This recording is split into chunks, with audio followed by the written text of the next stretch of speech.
Coronavirus, la pandemia. ¿Cuáles son los síntomas? ¿Cómo se transmite? ¿Qué puedo hacer para protegerme y prevenir la propagación de la enfermedad? Nuevo padecimiento que ha encendido las alarmas de los sistemas de salud. Coronavirus, la pandemia. Qué gusto saludarle, qué gusto que nos acompañe en este programa especial de Coronavirus, la pandemia. Agradecemos a quienes nos siguen a través de Canal 44, la señal de todos, y también a quienes nos sintonizan en alguna de las televisoras públicas de México y América Latina. Le recordamos las formas de hacer contacto, @Canal 44 TV en Twitter y Facebook. Nos puede mandar mensajes también a través de WhatsApp en el 33 22 42 06 90. Muchos de los pacientes que han padecido COVID-19, particularmente aquellos que han transitado por la enfermedad de manera grave, suelen perder varios kilos de peso. Es por ello que hoy dedicaremos nuestro programa a hablar de la nutrición clínica para pacientes con COVID-19. Se estima que 1 de cada 5 pacientes con COVID sufrió una pérdida de peso, de acuerdo con un estudio realizado por el Amsterdam Medical Center. Estaremos hablando también de cómo la inflamación en órganos que ocasiona el coronavirus provoca alteración en el metabolismo de todos los nutrientes como carbohidratos, proteínas y grasas. De esto también estaremos hablando hoy, por lo que una persona grave puede perder hasta 400 gramos de músculo por día en la fase crítica cuando se está conectado a un ventilador. Cerca de 280 millones de personas en América Latina que no pueden acceder a una vacuna por falta de laboratorio, es lo que reconoce el titular de la Comisión Federal para la Protección contra Riesgos Sanitarios en México, Alejandro Schwartz Pérez. De todo esto y mucho más estaremos hablando a lo largo de la siguiente hora. Así que vamos con nuestra compañera Isaura López Villalobos para que nos ponga en contexto. En este tiempo en que vivimos con el riesgo de enfermar en algún momento por COVID-19, es importante mantener una balanza en la alimentación diaria aunado a la realización de ejercicio y estilos de vida saludable.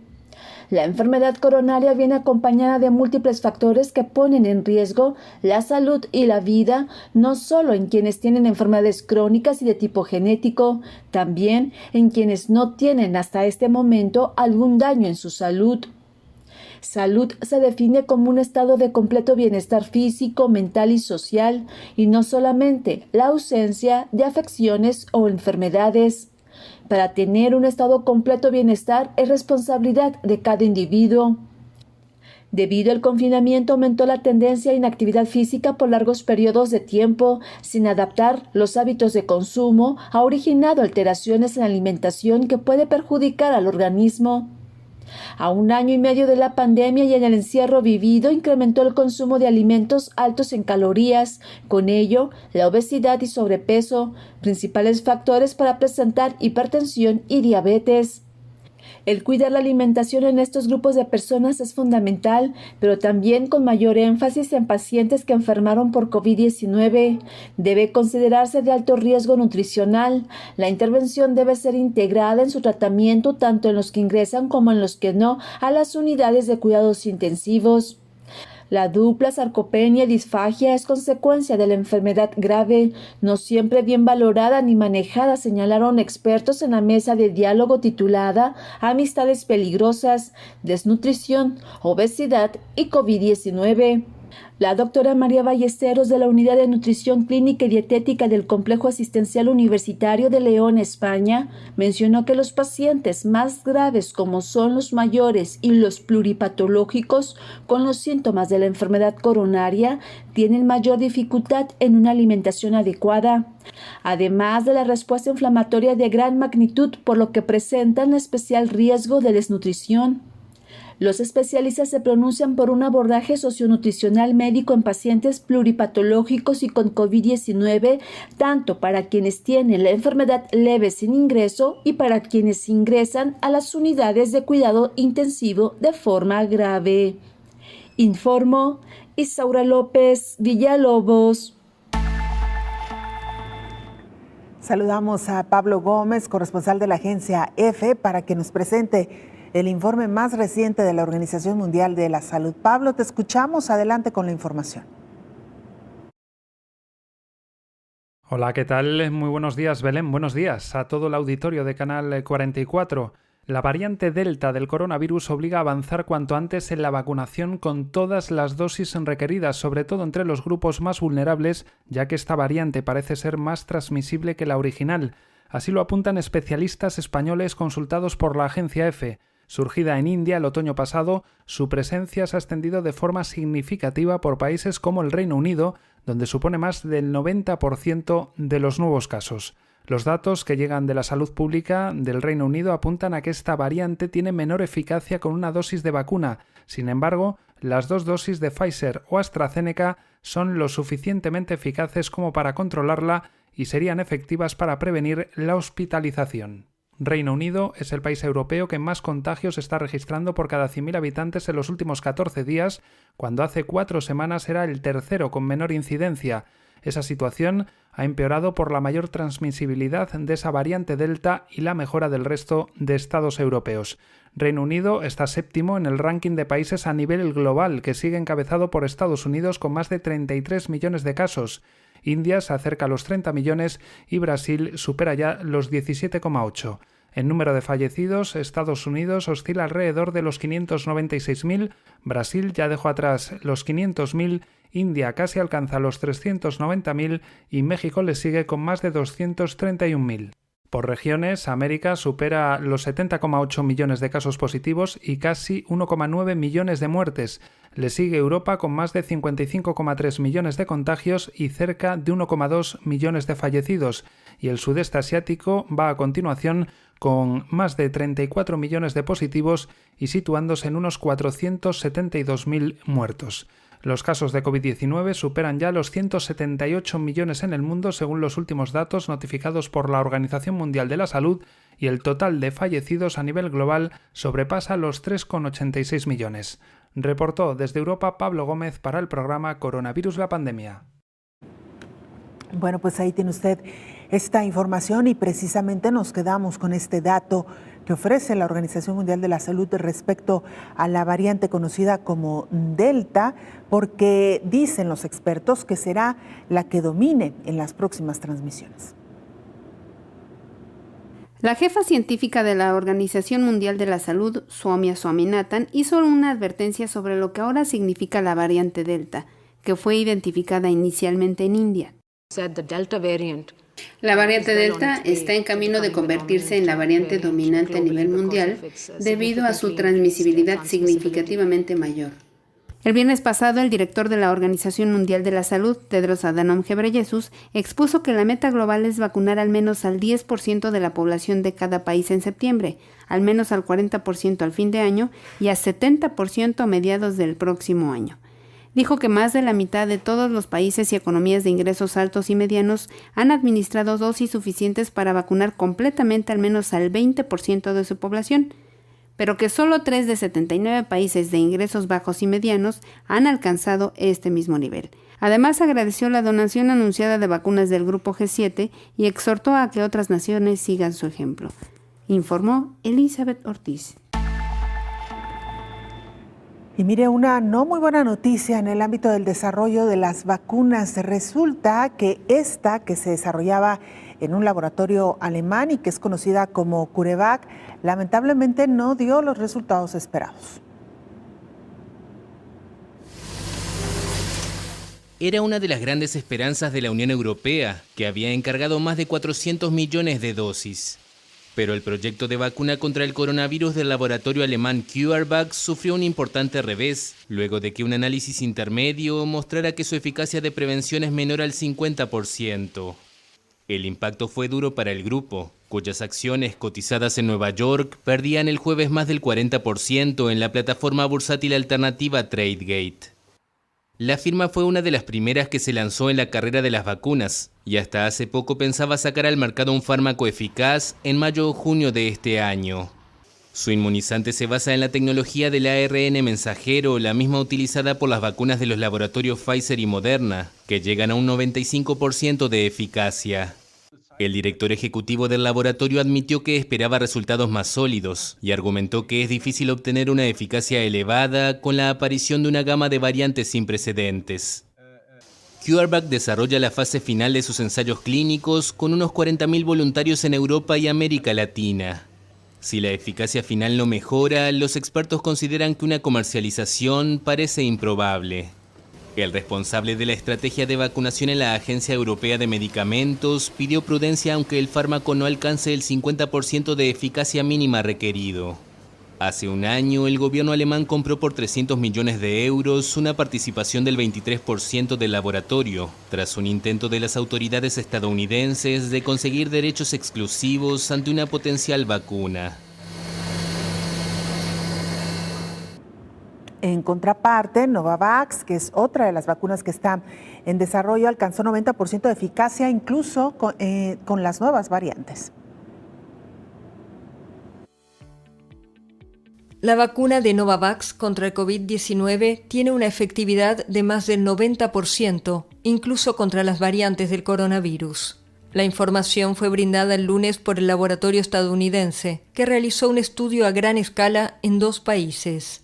En un comunicado, la compañía indicó que su inmunizante demostró una protección del 100% contra enfermedades moderadas y graves y una eficacia del 90,4% en general.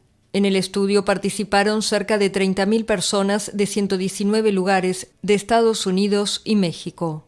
La empresa dijo que planea solicitar la aprobación regulatoria para el tercer trimestre de 2021. Después de obtenerla, tiene previsto fabricar 100 millones de dosis por mes para fines del tercer trimestre y 150 millones de dosis mensuales para fin de año. A diferencia de algunas de las vacunas que ya están siendo aplicadas, la de Novavax no tiene que mantenerse a temperaturas ultra bajas. Eso facilitaría su transporte y administración en países con infraestructuras sanitarias menos desarrolladas. Vamos ahora al sur del continente, específicamente a Paraguay, para que nuestra compañera Rocío López Fonseca nos cuente cómo transita en estos momentos la pandemia en este país. Ahora es Paraguay el país que atraviesa por el peor momento de la pandemia y los pronósticos para las próximas semanas no son nada alentadores. Aunque no se hace un rechazo directo a los pacientes, cuando llegan a los hospitales se les explica que ya no hay suficientes tomas de oxígeno, por lo cual no se les puede dar la atención que merecen, lamenta el Ministerio de Salud de ese país. Desde hace 2 semanas, por ejemplo, se ha recrudecido la emergencia, como en el Hospital de Clínicas. Paraguay cuenta con una población de 7.3 millones de personas y suma ya casi 11.000 fallecidos por COVID-19 y unos 400.000 contagios. En las últimas 2 semanas, se ubicó como el país con mayor mortalidad en el mundo, con una tasa de 24.79 decesos por cada 100.000 habitantes, según el conteo de AFP en base a cifras oficiales. El director de Vigilancia de la Salud, Guillermo Sequera, advirtió que Paraguay está en foco rojo por el elevado número de muertos, ya que el país se encuentra con un nivel de transmisión comunitaria muy alto. Los pronósticos son bastante oscuros para este mes y probablemente para parte de julio. También, las más de 750 camas de terapia intensiva del país están ocupadas. Además, unos 200 enfermos en estado delicado convalecen en salas comunes y hasta en pasillos de los hospitales, esperando la liberación de un espacio en la unidad de cuidados intensivos. Entre 30 y 40% de los pacientes en las UCI no soportan y fallecen. La situación es bastante complicada. A pesar del crecimiento en la capacidad de atención en terapia intensiva que se tuvo, no hay forma de dar respuesta, lamentó el funcionario, informó Rocío López Fonseca. De ahí la importancia, la insistencia de decir que la pandemia no ha terminado y que debemos precisamente evitar caer en estos rebrotes. Lo hemos dicho ya con otros países que han enfrentado también situaciones críticas. Y finalmente en Francia, miren lo que sucede, en contraparte lo que sucede en Paraguay, ahí ya se está incluso levantando el uso de la mascarilla en exteriores. La pandemia da un respiro a los franceses. Por un lado, la mascarilla ya no será obligatoria en el exterior a partir de este jueves, salvo en lugares donde haya multitudes, como en transportes, colas o estadios. Por otro lado, el toque de queda acaba este próximo domingo, 20 de junio. Si esta medida del toque de queda respondía a una necesidad real de acompañar el fin de la tercera ola, Los buenos resultados registrados ya no la justifican. La población francesa no podía disfrutar de una larga velada desde el 30 de octubre de 2020. El hastío, la mejora de la pandemia y la llegada del verano han provocado que las autoridades tomaran la decisión cuando las terrazas además están ya completamente abiertas.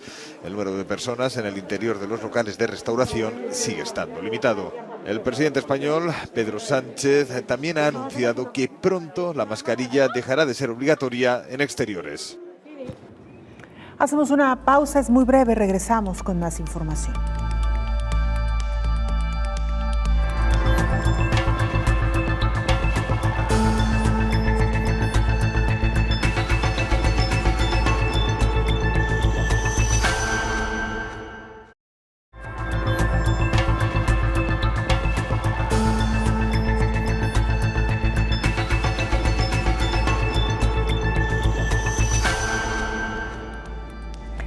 Canal 44 TV, nuestra cuenta en Twitter y Facebook. Nos pueden mandar mensajes también a través de WhatsApp al 33 22 42 06 90. Hemos hablado en la primera parte de este programa sobre el desarrollo de algunas vacunas, algunas de ellas con éxito, otras que aparentemente están fracasando, y por ello es que han comenzado algunos especialistas a analizar qué es lo que está sucediendo. Concluyen en que en gran parte es la falta de laboratorios adecuados lo que podría frenar el avance en el desarrollo de nuevos biológicos. En América Latina hay 280 millones de personas que no pueden acceder a las vacunas por falta de un laboratorio adecuado, señaló el titular de la Comisión Federal para la Protección contra Riesgos Sanitarios en México, Alejandro Schwartz Pérez. Durante el webinar denominado Las nuevas competencias profesionales en salud pública en la era post-COVID-19, explicó que no es por falta del biológico ni de recursos económicos. En nuestro continente, 280 millones de personas se ven limitados en el acceso a insumos para la salud porque no tienen una agencia regulatoria nivel 4 capaz de poder certificar y dar acceso y operacionalización a insumos para la salud. Existen en nuestro continente el día de hoy poblaciones que no han podido acceder a vacunas, no tanto por mecanismos de abasto o de compra de vacunas, sino porque carecen de una autoridad regulatoria capaz de dar la certidumbre que la vacuna que se va a aplicar es una vacuna de seguridad y de calidad. La COVID-19 vino a cambiar la acción regulatoria. Es una de las grandes enseñanzas que nos dejó, dijo el titular de la agencia en México. Los cambios son los siguientes: procesos a distancia, autorizaciones para el uso de emergencia, necesidad de digitalizar los trámites, resistencia microbiana, la vigilancia de falsos cubrebocas, geles y vacunas, la utilidad de tener un laboratorio propio de análisis, así como la importancia de vigilar que productos no se comercialicen como curas, informó Elizabeth Ortiz. Viajamos a Colombia para que nuestro compañero Richard Quiñones de Oriente Noticias Bucaramanga nos presente también el más reciente informe de lo que ocurre ahí. Richard, te escuchamos, adelante con la información. Un saludo especial para ustedes allá en México. Les ofrecemos el resumen de las noticias en torno al COVID-19 en Colombia. Bogotá, Antioquia y Valle del Cauca, los puntos en donde más se registran contagios en las últimas horas. De acuerdo con el informe del Ministerio de Salud, en Colombia se reportaron 29.945 nuevos casos de coronavirus. Esto luego de que se procesaran 106.889 pruebas, lo que equivale a 49.996 pruebas PCR y 57.893 pruebas de antígenos. El país a la fecha se ha procesado 18.557.906 pruebas. Así las cosas, Colombia llega a 3.859.824 casos de coronavirus confirmados desde que empezó la pandemia en marzo del año 2020.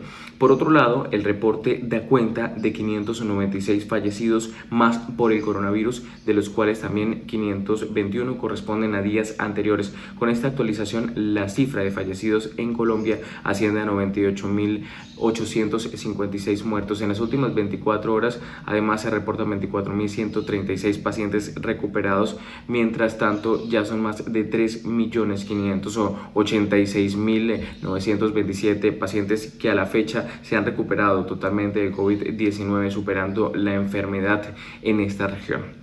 En total son 160.041 casos que se han mantenido como activos a la fecha. Mientras al avance de la pandemia, el Plan Nacional de Vacunación continúa. Las autoridades informaron que en el país se ha ampliado a 13.721.838 dosis de vacuna contra el COVID-19. La cifra, pues esto corresponde a la primera y segunda dosis. Colombia ha batido un nuevo récord en torno a la vacunación contra el COVID.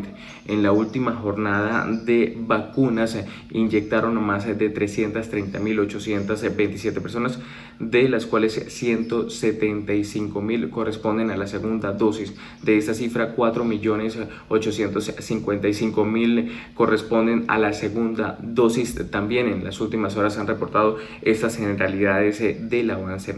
La meta que se ha fijado a partir de esta situación es llegar a 57.000 dosis aplicadas antes de finalizar el mes, y presten mucha atención a esta gráfica porque para avanzar en el proceso de inmunización de rebaño en territorio colombiano llegan alrededor de 254 días para llegar al 70% de la inmunidad. Por ahora es la información que manejamos desde Colombia. Un abrazo para todos ustedes allá en México. Continúen en estudio. Gracias, Richard, por esta información, y por supuesto queremos enviar un abrazo muy cariñoso, muy caluroso a nuestros hermanos colombianos que nos siguen a través de las diferentes señales de la televisión pública. Y mira, la pérdida de peso ocurrida durante COVID-19 puede llegar a causar depresión o pérdida muscular, la misma que puede provocar una disminución multiorgánica, el tema que hoy nos ocupa. La infección por COVID-19 implica una inflamación de los órganos del cuerpo, lo que provoca un hipermetabolismo, es decir, una alteración en el metabolismo de todos los nutrientes que usualmente consumimos, carbohidratos, proteínas y grasas. A decir de especialistas en nutrición, una persona grave internada con COVID-19 puede perder hasta 400 gramos de músculo por día en la fase crítica, es decir, cuando se encuentra en la sala de cuidados intensivos conectada a un ventilador para respirar. Por lo tanto, la pérdida de peso ocurrida durante la COVID-19 va a causar una depresión o pérdida muscular, la misma que puede provocar una disfunción multiorgánica, es decir, provocar que todos los órganos fallen, y esto es lo que incrementa la mortalidad, explica la licenciada en nutrición y especialista en nutrición clínica, Janet Bueno.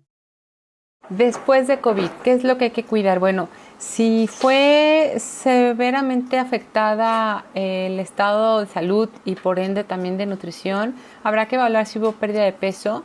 Probablemente hubo pérdida de peso también a expensas de masa muscular, y entonces hay que poco a poco ir recuperando este estado nutricio. ¿Cómo se hace? Bueno, idealmente de manos de un profesional de la salud, pero haciéndolo en casa, pues bueno, poco a poco incorporándose a una dieta saludable o la anterior a padecer COVID, pero lo más saludable posible, igualmente con comidas pequeñas y frecuentes y con un poco de actividad física según el médico lo vaya indicando o lo vaya permitiendo, para fortalecer la masa muscular, para aumentar el apetito inclusive, y para que por ende entonces poco a poco se pueda ir incorporando a una dieta pues ya más normal.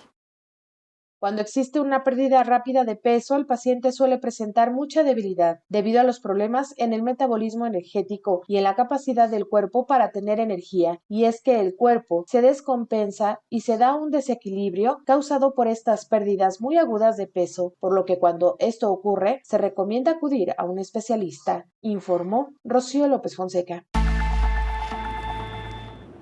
El tema que hoy nos ocupa y sobre el cual invitamos a participar con sus comentarios y opiniones en @canal44tv o a través de WhatsApp en el 33 22 42 06 90. Y mire, le decíamos ya al inicio de este programa también que no hay que bajar la guardia. Cada vez son más países que están reportando incremento en el número de casos de COVID-19. México no es la excepción, a pesar de que habíamos mantenido durante las últimas semanas un crecimiento casi que pues muy ligero en cuanto al número de casos. La Secretaría de Salud ha informado este sábado que existe un aumento en el número de casos positivos de COVID-19 en comparación con la semana anterior, por lo que ha dado una serie de recomendaciones para evitar que el virus del SARS-CoV-2 continúe propagándose en México. A través de un comunicado, la Secretaría de Salud informó sobre la evolución del comportamiento del virus SARS-CoV-2. En el cierre de la semana epidemiológica número 22 se registró un incremento de 15% en el número de casos estimados en comparación, le decíamos, con la semana anterior. Se informó que del total de casos estimados desde el inicio de la pandemia, 1% se mantiene activo, esto es 28.759 personas, 28.759 personas que presentan signos y síntomas en los últimos 14 días. La ocupación nacional de camas es de 86% menor en comparación con el pico máximo que se registró en la segunda ola epidémica en enero pasado. Es decir, hay una disponibilidad de 84% en las camas generales y de 86% en camas con ventilador. Ante este incremento en el número de casos, es indispensable mantener las medidas básicas de prevención: sana distancia, lavado frecuente de manos, uso correcto del cubrebocas, ventilación en espacios cerrados y una disminución en los aforos públicos. La Secretaría de Salud hace un llamado a la población a solicitar atención médica si presentan algún síntoma vinculado a COVID-19. De hecho, hay varios estados que pasaron de semáforo verde a semáforo amarillo en esta última semana, lo que provocó incluso que las autoridades de la Secretaría de Educación le recomendaran a la Ciudad de México en particular que revise de nueva cuenta si es pertinente o no mantener los espacios educativos abiertos para las clases presenciales. Vamos a una pausa breve, regresamos con más.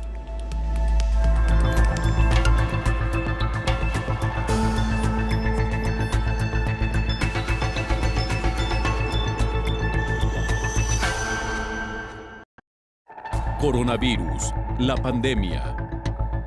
¿Cuáles son?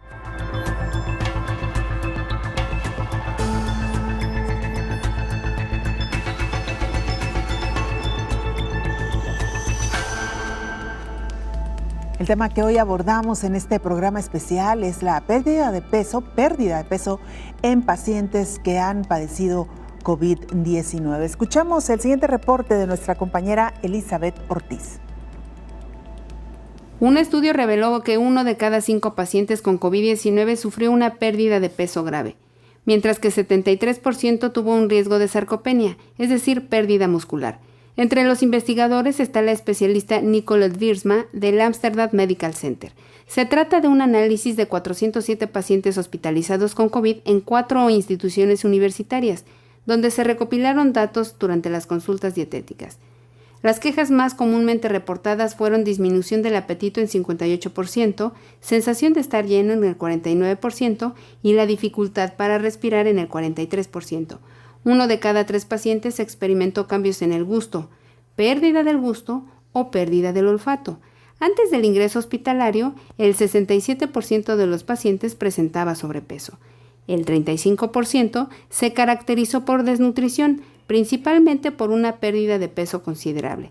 Se observó una pérdida de peso aguda grave en el 22% de los pacientes durante la estancia hospitalaria. La mayoría de estos pacientes ingresaron en la unidad de cuidados intensivos.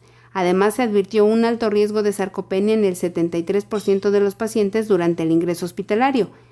Aunque las quejas nutricionales persistieron mucho tiempo después del alta, solo un pequeño grupo de pacientes recibió tratamiento dietético en fase de recuperación, informó Elizabeth Ortiz. Como siempre, es un gusto saludar y charlar con el infectólogo Héctor Raúl Pérez Gómez, que en esta ocasión nos acompaña vía telefónica. Doctor, qué gusto escucharle, buen día. Hola, querida Belén, buen día, qué gusto saludarte. Igualmente, doctor. Bueno, escuchábamos esta pieza de nuestra compañera Elizabeth Ortiz que nos pone en un claro contexto, un marco muy bueno, doctor, para el tema que hoy nos ocupa y que tiene que ver con la pérdida de peso en pacientes que han transitado por la enfermedad de COVID-19. ¿Por qué está ocurriendo esto, doctor? Bueno, es una situación multifactorial, querida Belén, porque los pacientes con COVID-19 pueden en primera instancia experimentar 2 síntomas importantes que son la anosmia y la ageusia, la anosmia, pérdida del olfato, la ageusia, pérdida de la percepción de sabores. Eso influye, impacta en lo relativo a la alimentación adecuada, impacta en lo relativo al apetito, pero también cualquier proceso inflamatorio, infeccioso, las patologías agudas o crónicas en general pueden cursar con pérdida del apetito. Entonces estos pacientes pueden tener una disminución significativa de peso corporal y particularmente de masa muscular, a lo cual se le conoce como sarcopenia. En esa pérdida de peso, donde particularmente se pierde masa muscular, se pueden tener múltiples complicaciones, sobre todo en los pacientes que tienen mayor gravedad y que van a requerir, por ejemplo, ventilación mecánica asistida, porque los músculos respiratorios son fundamentales para la adecuada recuperación de estos pacientes, y ante la sarcopenia, entonces esta situación se vuelve mucho más compleja, Belén. Claro, claro, doctor. Y bueno, hablamos también incluso de aquellos pacientes que han sido intubados, doctor, que es otra situación también. Efectivamente, Belén, estos pacientes que han sido intubados también pierden mucha masa muscular, porque el metabolismo incrementado genera, entre otras cosas, la pérdida de peso, la pérdida de masa muscular, y como te comentaba, para la recuperación de un paciente intubado, para lograr la extubación de ese paciente, se necesita mucha fuerza de los músculos respiratorios, que son una serie de músculos que nos ayudan a que la caja torácica tenga una movilidad adecuada, y particularmente los músculos intercostales y los músculos del diafragma juegan un rol fundamental en la recuperación de estos pacientes intubados.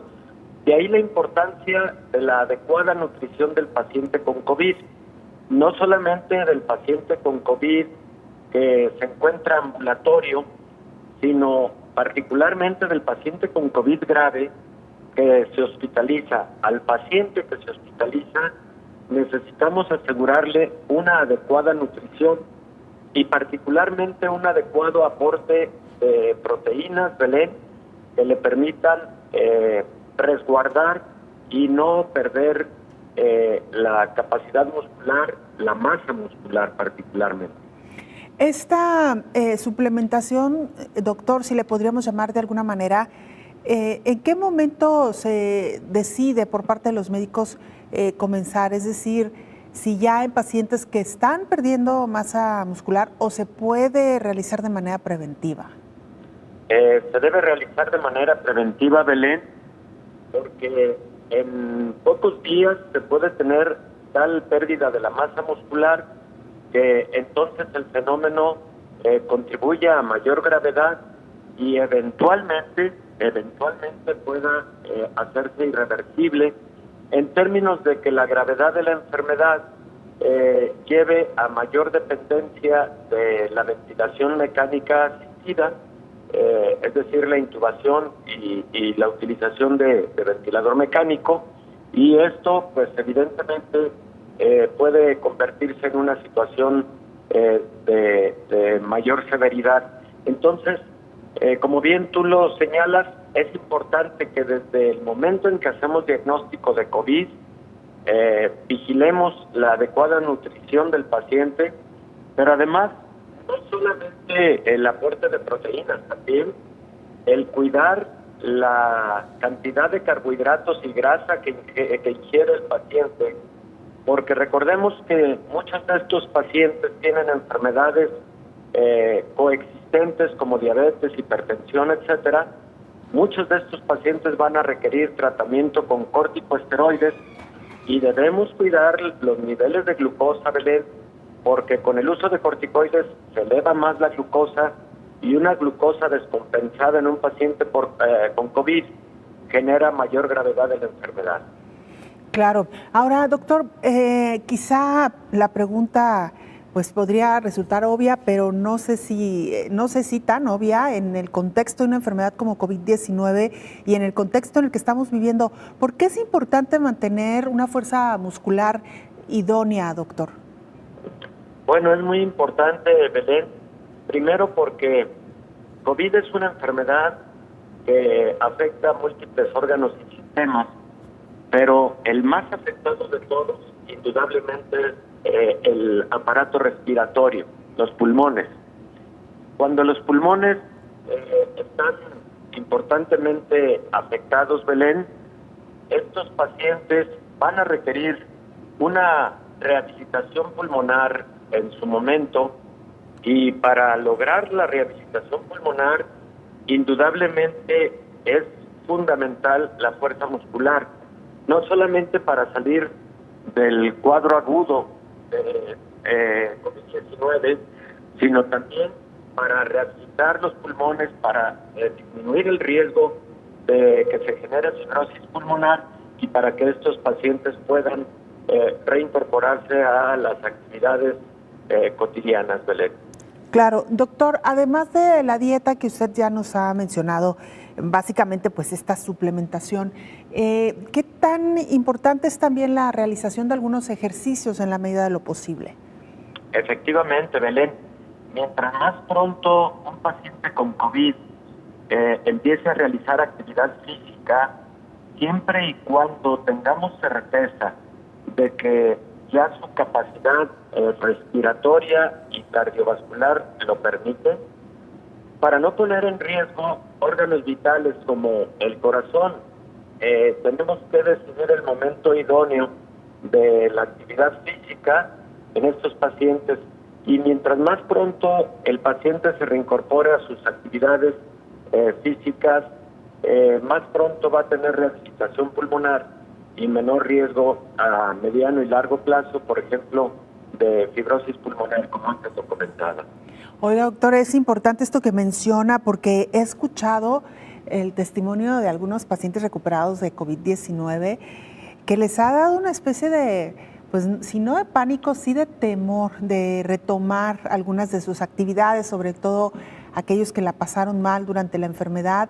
El poder, por ejemplo, empezar a caminar, digamos, una cantidad ya importante de tiempo en el día o incluso retomar alguna actividad física. Hay ciertos temores, pero creo que usted ha dicho la palabra clave, siempre acompañado del profesional de la salud. Si hay un diagnóstico ya óptimo, me parece, doctor, que es el momento entonces de retomar la actividad. Efectivamente, Belén, siempre acompañados de la revisión médica y de la recomendación apropiada, porque en virtud del cuadro inflamatorio severo que sufre el paciente con COVID, órganos vitales como el corazón también pueden estar inflamados, sobre todo el músculo cardíaco, y entonces exponer al paciente a una actividad física de manera prematura o sin tener una adecuada evaluación cardiológica, por ejemplo, o cardiopulmonar, nos puede resultar contraproducente. Entonces, sí es muy importante la reactivación en la actividad física, pero hay que hacerlo con adecuado monitoreo médico y hay que hacerlo teniendo la certeza de que desde el punto de vista pulmonar y desde el punto de vista cardiorrespiratorio o cardiovascular se está en las condiciones óptimas para poder reiniciar. Muy bien, doctor. Pues ha sido una muy interesante introducción al tema. Hemos hablado ya también de algunos detalles muy precisos, así que si nos lo permite, doctor, vamos a una pausa y regresamos con esta y otras noticias.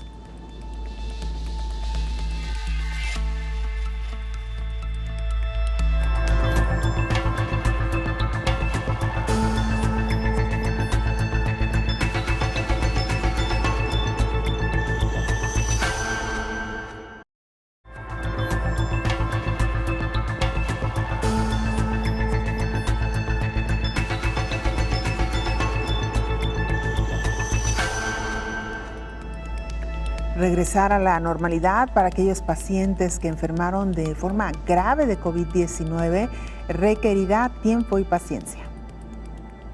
La infección por COVID supone una alteración importante no solo del sistema inmune, sino también de otros sistemas y funciones del organismo. Por esta razón, la convalecencia o regreso a la normalidad puede llevar un tiempo, y la alimentación debe ser tomada en cuenta también para lograr una recuperación más integral, según investigadores del Departamento de Ciencias Farmacéuticas de la Universidad Federal de Paraná, en Brasil, quienes pusieron en marcha un estudio en el que utilizaron datos de 170 países con el objetivo de determinar el efecto de determinados alimentos y nutrientes en la salud de las personas que habían pasado esta enfermedad. Los resultados fueron publicados en el Clinical Nutritional Journal y notificaron que se identificaron opciones que pueden tener un impacto positivo en estos casos, aunque, como precisan los autores de la investigación, todavía no existen criterios estándar para definir la recuperación de la COVID-19, dada la complejidad de la enfermedad y la dinámica de la pandemia. Por tanto, los beneficios que aportan estos alimentos deben utilizarse como un enfoque complementario y no como una solución única para mejorar el estado de estos pacientes. Los resultados apuntaron especialmente a 4 tipos de alimentos: proteínas, algunas grasas, antioxidantes y micronutrientes que pueden beneficiar significativamente la recuperación de la COVID, ya que son fuente de nutrientes esenciales para el correcto funcionamiento del sistema inmune. Los investigadores ejemplificaron algunos de estos alimentos: proteínas de origen animal, la leche y los lácteos, los pescados y mariscos y los huevos contribuyen notablemente a esta recuperación debido a su aporte en proteínas y micronutrientes esenciales, zinc y selenio, que están presentes en la leche y los lácteos, la carne, el pescado, los mariscos, los huevos y las verduras, alimentos que se asociaron muy positivamente con la recuperación de los pacientes post-COVID, como refleja el estudio. Grasas buenas como el omega 3 presente en el pescado. Asimismo, los aceites vegetales, especialmente los que contienen ácidos grasos insaturados, demostraron un efecto muy positivo en este sentido, debido principalmente a su aporte en vitamina E, frutos secos y frutas y verduras, informó Rocío López Fonseca.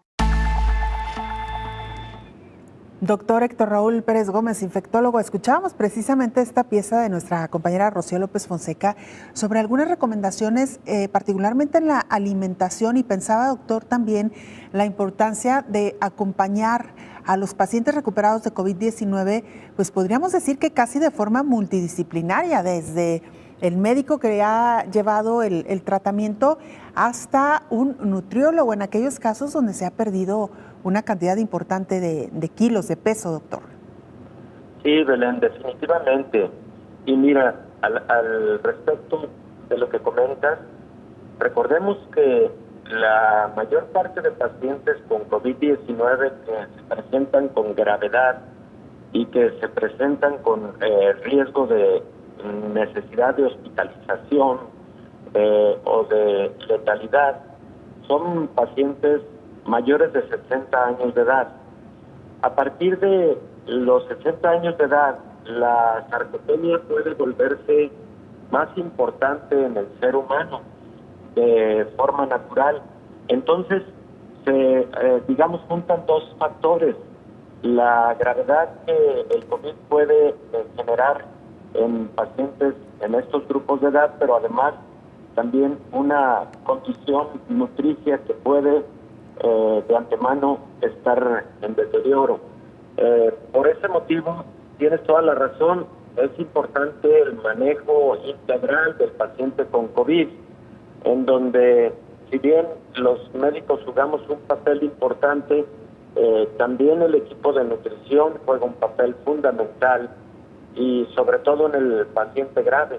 Ahora, acabamos de escuchar una cápsula informativa muy importante de Rocío, en la que se hacen sugerencias nutricias respecto de el tipo de sustratos que requiere también el sistema inmune para un adecuado funcionamiento.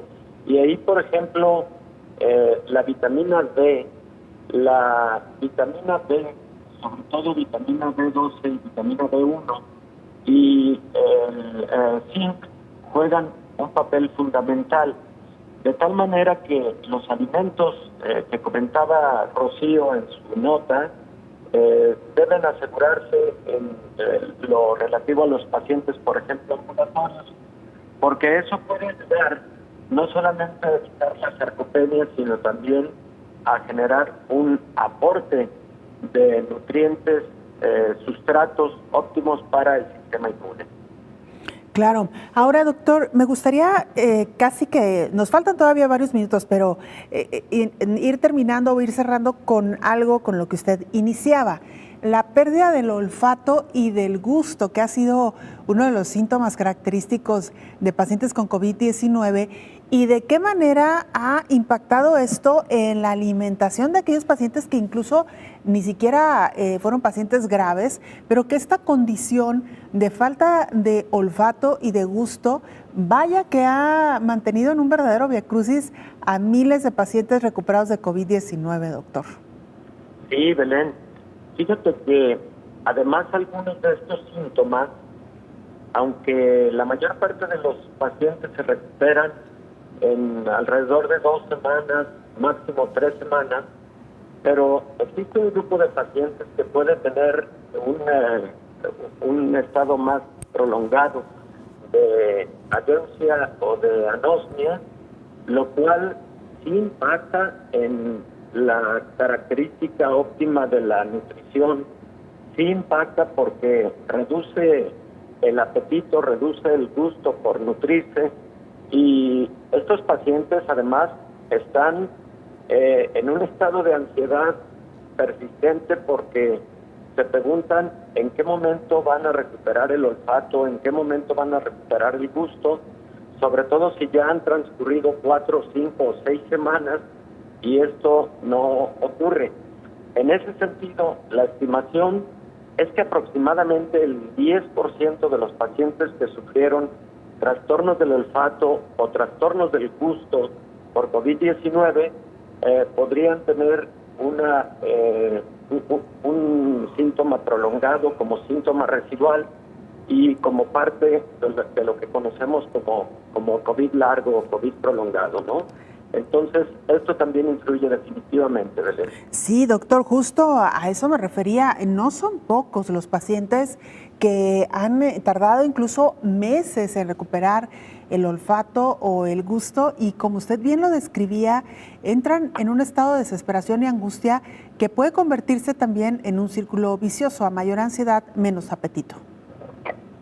Sí, definitivamente. Y en ese sentido, bueno, también es invitar a las personas que han estado en esa condición a que acudan a recibir atención médica, porque lejos de lo que se piensa de que esto no tiene un tratamiento o no hay casi nada que ofrecerles a los pacientes, realmente sí hay mucho que ofrecerles a los pacientes que tienen, por ejemplo, anosmia. Los pacientes que han perdido el olfato, por ejemplo, en primer lugar, el médico debe descartar que, aparte del COVID, existe alguna otra patología existente que llevó a esta condición de pérdida del olfato y que el COVID la haya precipitado. Por ejemplo, hay pacientes con sinusitis crónica que por esa condición pueden tener trastornos en el olfato. O hay pacientes que toman de manera prolongada algunos fármacos por patologías preexistentes y hay fármacos que pueden provocar trastornos tanto en la percepción de sabores como en la percepción de olores. Hay pacientes, por ejemplo, que pueden tener alteraciones en el sistema nervioso central, por ejemplo, convulsiones, y que toman medicamentos como la carbamazepina, y eso genera o puede generar trastornos en el olfato y trastornos en la percepción de sabores. Entonces, no hay que quedarnos solamente con la idea y el diagnóstico de que fue el COVID el responsable.